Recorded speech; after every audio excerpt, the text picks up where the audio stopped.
అనుముల మండలం పులిమామిడి గ్రామ పంచాయతీ పరిధిలో ఉన్న కాంగ్రెస్ పార్టీ సీనియర్ నాయకులు మాజీ ఉప సర్పంచ్ కాటేపల్లి అశోక్ గారు మనతో పాటు ఉన్నారు. నమస్కారం సార్. మీరు ఉప సర్పంచ్గా ఈ గ్రామానికి ఎలాంటి అభివృద్ధి అందించారు సార్? మేము గతంలో 5 సంవత్సరాలు ఉప సర్పంచ్గా చేశాను. డ్రైన్లు కానీ, సీసీలు కానీ, లైట్ల విషయంలో కానీ ఎక్కడ కూడా అన్ని సౌకర్యాలు కల్పించామండి. సార్, మీరు ఉప సర్పంచ్గా కొనసాగుతున్నప్పుడు ఉప సర్పంచ్ మీ ఇద్దరు సమన్వయంతో ఈ గ్రామ పంచాయతీని ఉత్తమ గ్రామ పంచాయతీగా తీర్చిదిద్దే అవకాశం చేశారా మీరు? చేశాను. సరే, పార్టీలు వేరైనా నాకు ఏంటంటే ఊరు అభివృద్ధి చెందాలి, ఊరు అనేది డెవలపింగ్ కావాలని కలుపుకొని అయితే పనులు చేసినాము. సరే, మీరు ఉప సర్పంచ్ కాకముందుకు అయ్యే నాటికి ఎలాంటి ఈ సమస్యలు ఈ గ్రామంలో మీకు ఎదురైన ఆ సమస్యల పరిష్కారానికి మీరు మీ గ్రామ ప్రజల తోడ్పాటుతో ఎలాంటి చొరవ చూపారు? మీరు అభివృద్ధిలో ప్రజలకు ఎలాంటి సౌకర్యాలు కావాలి ఏంటి అని కొన్ని సర్పంచ్ గారైనా నేనైనా తెలుసుకొని డ్రైన్ల విషయంలో కానీ, సీసీలో కానీ ఎక్కడైనా ముందుకెళ్ళి.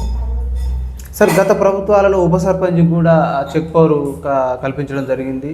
మరి ఉప సర్పంచులకు చెక్ పవర్ ఇవ్వడం ద్వారా సర్పంచులతోటి మీ కోఆర్డినేషన్ ఏ విధంగా ఉంటే ఎలాంటి ఇప్పుడు అభివృద్ధి పనుల విషయం కావచ్చు, బిల్లుల విషయంలో మీ మధ్యలో ఎలాంటి సమన్వయం కొనసాగిందంటారు? అట్లా చెక్ పవర్ ఇవ్వడం వల్ల కూడా సర్పంచ్లో కొంచెం అవినీతి అనేది లేకుండా అయిపోయింది. ఒకే విధంగా కాకుండా ఉప సర్పంచ్ చెక్ పవర్ ఉండడం వల్ల ఇద్దరు కోఆర్డినేట్ తోటి చేస్తే బాగుంటుంది, అవినీతికి తావు లేకుండా చేయొచ్చు అనేది చెక్ పవర్ వల్ల కూడా మంచిగా ఉంది. మీకు మీ ఉప సర్పంచ్ చెక్ పవర్ ఇవ్వడం ద్వారా మీకు కార్యదర్శి తోటి గారు సర్పంచ్ ఏమైనా సమస్యలు ఉత్పన్నమయ్యాయా? అంటే ఏమైనా సమస్యలు ఉత్పన్నమయ్యాయా? సమస్యలు అంటే ఏం లేదు సార్. మరి ఉప సర్పంచులకు చెక్ పవర్ ఇవ్వడం వల్ల గ్రామ అభివృద్ధికి సహకారం లభిస్తుందంటారా? ఖచ్చితంగా ఇద్దరు ఉంటేనే చెక్ పవర్ అని ఒకరికి అవినీతి తావు లేకుండా ఉంటుంది కదా, ఇద్దరికి ఉంటేనే బెనిఫిట్. చెక్ పవర్ ఉండడం వల్ల కూడా మంచిదే, సర్పంచ్కి ఉప సర్పంచ్కి ఉండడం వల్ల కూడా మంచిదే. సార్, మీ ప్రభుత్వంలో కూడా ఉప సర్పంచ్లకు చెక్ పవర్ కల్పించే అవకాశం ఏమైనా ఉందంటారా? ఇంకా అది ముఖ్యమంత్రి గారు ఆదేశాలతో జరుగుతుంది. చెక్ పవర్ ఉంటేనే మంచిదనే మా ఆలోచన ఇద్దరికి. మీ పులిమాడు గ్రామ పంచాయతీకి గత సర్పంచ్ హయాంలో మీరు ఉప సర్పంచ్ ఎలాంటి మౌలిక సదుపాయాలు అభివృద్ధి జరిగిందంటారు? నా వంతుగా సీసీలు, డ్రైన్లు కానీ ఒక 20 లక్షల దాకా గ్రామ పంచాయతీ ఫండ్ తోటి పని చేయడం జరిగింది. ఇప్పుడు గత 10 ఏళ్ళ బీఆర్ఎస్ పాలన ఎలాంటి అభివృద్ధి సంక్షేమం జరిగింది? అంటే జరిగిన డ్రైన్లు కానీ, వర్కర్లు కానీ ఏదైనా కొన్ని ఫండ్స్ తోటి చేయడం జరిగింది. ఇప్పుడు ప్రస్తుత కాంగ్రెస్ పార్టీ అధికారంలోకి వచ్చింది, 6 గ్యారెంటీ ఎట్లా అమలు అవుతున్నాయి, ఏ విధంగా? గ్యారంటీలు అయితే మంచిగానే ఉన్నాయి. ఇళ్ళ విషయంలో అయినా ఎక్కడ అవినీతి లేకుండా చేస్తుండు. ఒక మచ్చలేని నాయకుడిగా రేవంత్ రెడ్డి సారు ముఖ్యమంత్రి గారు చేస్తుండు. ఇల్లు ప్రతి ఊర్లో ఇల్లు ఇస్తాను హామీ ఇచ్చిండు. ప్రతి ఊర్లో కాదు కదా, ఇప్పుడు ప్రతి గల్లీకో ఇల్లు వచ్చింది. డబ్బులు కూడా పడుతున్నాయి, ఫస్ట్ బిల్లు పడుతున్నాయి. అందరూ మంచి చొరవతోటి చూపిస్తారు. సరే, ఇప్పుడు ఇందిరమ్మ ఇళ్ళకు ఏదైతే పేదలకు, నిరుపేదలకు రేషన్ కార్డు కానీ ఇందిరమ్మ ఇళ్ళు ఎట్లా అందినాయి అంటారు? రేషన్ కార్డు నిరంతరం కొనసాగిస్తా అని ఆయనే హామీ ఇచ్చిండు 6 గ్యారెంటీలో. ఇంతవరకు రేషన్ కార్డు గత ప్రభుత్వంలో రేషన్ కార్డు ఇవ్వలే, ఎక్కడ కూడా రేషన్ కార్డు రాని పరిస్థితిలో ఉంటే ఈరోజు 24 గంటలు నిరంతరం కావాలి అని రేషన్ కార్డు ప్రతి ఒక్కరికి రేషన్ కార్డు ఇస్తున్నాడు. సరే, ఇందిరమ్మ ఇండ్లకు ఏదైతే ప్రభుత్వం పంపిణీ చేసిన కాడి నుంచి కూడా అన్నిటికీ రేట్లు పెరిగిపోయినాయి అంటున్నారు. ఇసుక కూడా రేటు పెంచి దొరకని పరిస్థితి అంటున్నారు. దాంతో కూడా రాయికి కానీ ఇంకా మెటీరియల్స్ కూడా రేట్లు పెంచారు, బ్లాక్ మార్కెట్ చేసారని కూడా ఇప్పుడు ఎవరైతే లబ్ధిదారులు మా దృష్టికి తీసుకొచ్చారు సార్. మరి దీన్ని ఎట్లా ప్రభుత్వం కానీ మీరు కానీ ఎట్లా? శాండ్ అనేది అట్లా సీఎం గారి దృష్టికి పోయినాకనే ఎంఆర్ఓ ఆఫీస్లో బుక్ చేసుకోండి, ఇట్లా ఇందిరమ్మ ఇల్లు లబ్ధిదారులు ఎవరైనా ఉంటే బెనిఫిట్ తోటే ఇచ్చేస్తుండు. తక్కువ అమౌంట్ తోటి మీరు అక్కడ ఎంఆర్ ఆఫీస్కొని లాగిన్ పెట్టేసిండు, ఆ లాగిన్ ద్వారా చేసుకొని సరఫరా చేస్తానని చెప్పేసి. సార్, మీకు ఈ కూతవేటి దూరంలో కనగల్ వాగు ఉంది, ఈ వాగు నుంచి కూడా అక్రమ ఇసుక కూడా జరుగుతుందని కూడా కొంతమంది మా దృష్టికి తీసుకొచ్చారు సార్. ఇప్పుడు గత ప్రభుత్వం 2 సంవత్సరాలు అవుతుంది, ఎక్కడ అవినీతి మైనింగ్ కానీ శాండ్ కానీ ఎక్కడ లేదు. గత ప్రభుత్వంలో జరిగింది, మా కాడ కూడా శాండ్ ఉంది, విచ్చలవిడిగా పోయింది. ఇలా ప్రతి బీదవాడు బతుకుతుండు. శాండ్ అవినీతికి పాల్పడలేకుండా శాండ్ మైనింగ్ అనేది ఖచ్చితంగా మంచిగా నడుస్తుంది. సరే ఇసుక అనేది ఇప్పుడు ఇందిరమ్మ ఇళ్ళ లబ్ధిదారులకు ఎక్కడ తావు లేకుండా వాళ్ళ సాఫీగా కొనసాగుతుంది అంటారా? సాఫీగానే సాగుతుంది. మైనింగ్లో కానీ వాళ్ళు డీడీ తీసుకుంటారు, లేదంటే ఎంఆర్ ఆఫీస్లో కానీ అక్కడ ఎక్కడ అనుసంధానంగా ఉంటే అక్కడ చేస్తారు వాళ్ళు. గత ఎమ్మెల్యే గారు ఓడిపోవడానికి గల కారణం ఏంటి? ఎమ్మెల్యే గారు అంటే శాండ్ మెయిన్, కొంచెం లోకల్ క్యాండిడేట్ కాదనే బెనిఫిట్ తోటి చేసారు. ఇంకోటి స్థానికంగా ఇక్కడ జానారెడ్డి గారు ఫ్యామిలీ అంటే మొదటి నుంచి పేరున్న వ్యక్తి, చాలా ఆనర్ అయిన వ్యక్తి అని ఇప్పుడు మరి ప్రస్తుతం ఇప్పుడు కాంగ్రెస్ పార్టీ ఎమ్మెల్యే ఆధ్వర్యంలో ఎలాంటి అభివృద్ధి సంక్షేమం జరుగుతుంది? ప్రతి ఒక్కటి మంచిగా జరుగుతుంది.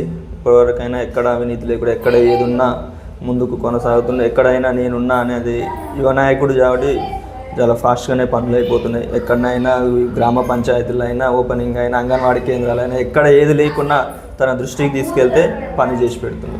సార్ ప్రజలకు అందుబాటులో ఉంటున్నారా? ఉంటుంది, అందుబాటులోనే ఉంటుంది. గతంలో వచ్చిన ధరణి పోర్టల్ వల్ల ఇళ్ల భూములు అన్యాక్రాంతమని ఇప్పుడు మళ్ళీ భూభార చట్టం వచ్చింది. ఈ చట్టం ద్వారా రెవెన్యూ సమస్యలు ప్రజలు తీర్తాయి అంటారా? ధరణి అనేది చాలా మోసం. అది ధరణిలో అంత 1% కూడా ఉపయోగం లేదు. అంత ఇల్లీగల్గా వ్యవహారాలు నడిచినాయి కానీ ధరణి వల్ల ఎలాంటి ఉపయోగం లేదు. ఈ పేరు మార్పిడి అని అదని ఇదని ఏమీ లేదు. ఇవాళ మనకు ఒక భూభారతి అంటే ఒక డెలిట్ ఆప్షన్ వస్తుంది. ఏదైనా పేరు మారాలన్నా, ల్యాండ్ ఎక్కడన్నా అవకతవకలు జరిగినా సరి చేసుకునేది ఉంది. ధరణి వస్తే ఏముంది, చేసిందే చేసిండ్రు, అంత అవినీతి ఏం లేదు ధరణిలో. గత ప్రభుత్వంలో విఆర్ఓ వ్యవస్థ ఇప్పుడు అదే వ్యవస్థ తీసుకురావద్దు, ఎట్లా ఉంటుంది అంటే? విఆర్ వ్యవస్థ అనేది మంచిదే. ఊర్లలో సమస్యలు ఏందనేది వాళ్ళు చెప్తేనే కదా ఎంఆర్ఓ కూడా తెలిసేది. వాళ్ళు కూడా మంచి చేస్తే మంచిగా ఉంటుంది. సార్ ఇప్పుడు కాంగ్రెస్ పార్టీ బీసీలకు 42% రిజర్వేషన్ రాష్ట్రపతి దగ్గర పంపించింది, అక్కడ పెండింగ్లో ఉన్నది. మరి ఈ రిజర్వేషన్ల ద్వారా బీసీలకు న్యాయం జరుగుతుంది అంటారా? ఖచ్చితంగా న్యాయం చేయాలనే స్థానిక ఎన్నికలు లేట్ చేశారు సీఎం గారు. అది సాధ్యమైనంత వరకు చేసేందుకే కదా ఇదంతా చేసేది అని. సర్పంచ్ల కాలం ముగిసి దాదాపు 20 నెలలుగా వస్తుంది. దాంతోపాటు స్పెషల్ ఆఫీసుల పాలన అంటున్నారు, ప్రజలు ఎవరో తెలియదు అంటున్నారు. అసలు సర్పంచులు ఉన్న కాలానికి స్పెషల్ ఆఫీస్ చాలా తేడా ఉంది. గ్రామంలో చాలా సమస్యలు పెండింగ్లు ఉన్నాయి, ఇబ్బందులు పడుతున్నాం అంటున్నారు. ఎక్కడ జాప్యం జరిగితే ఎలక్షన్కి ఎందుకు పోలేకపోతున్నారు? వాస్తవమే. ఇప్పుడు ఆ బీసీ రిజర్వేషన్ కోసమే ఎలక్షన్లు ఆపాలి. అదే బీసీ రిజర్వేషన్ లేకుంటే ఎప్పుడూ అయిపోయి ఎలక్షన్లు. ఇప్పటిదాకా 2 సంవత్సరాలు వెయిట్ చేసేది కాదు కదా. దానికోసం న్యాయం చేయాలి అందరికనే. ఇంతకుముందు చేయలేదు, ఇప్పుడు నేను చేస్తాను హామీ ఇచ్చిండు కదా, ఆ హామీ కోసమే వెయిట్ చేస్తున్నాను. మీ గ్రామంలో రోడ్ల సమస్య పరిస్థితి చాలా అధ్వానంగా ఉందంటున్నారు. చాలా మౌలిక సదుపాయాల విషయంలో కూడా చాలా ఇబ్బంది కలుగుతుంది ప్రజలు అంటున్నారు. వీటిని మీ ఎమ్మెల్యే దృష్టికి తీసుకుపోయారా? ఏమైనా పరిష్కారం అయ్యే అవకాశం ఉందంట? ఎమ్మెల్యే దృష్టికి తీసుకుపోయినాక ఎమ్మెల్యే అయినాకనే ఒక 5-6 లక్షల వర్కులు కూడా చేసి సీసీలు పోసిండు. ఇప్పుడు కొత్తగా అంగన్వాడీ కేంద్రం కట్టేస్తారు మా ఊళ్ళోనే, ఇప్పుడే స్టార్ట్ చేసారు, నడుస్తాక తన దృష్టికి తీసుకుపోయిన పని ఏదైనా చేసి పెడుతుంది. ఈ బెల్ట్ షాపుల వల్ల చాలా కుటుంబాలు చిన్న భిన్నమైపోతున్నాయి. ఏ ప్రభుత్వాలు కూడా కట్టలు చేయలేకపోతుంది. బెల్ట్ షాపుల నియంత్రణ కొనసాగంటే ఒక పార్టీ సీనియర్ నాయకుడు ఏం చెప్తారు మీరు?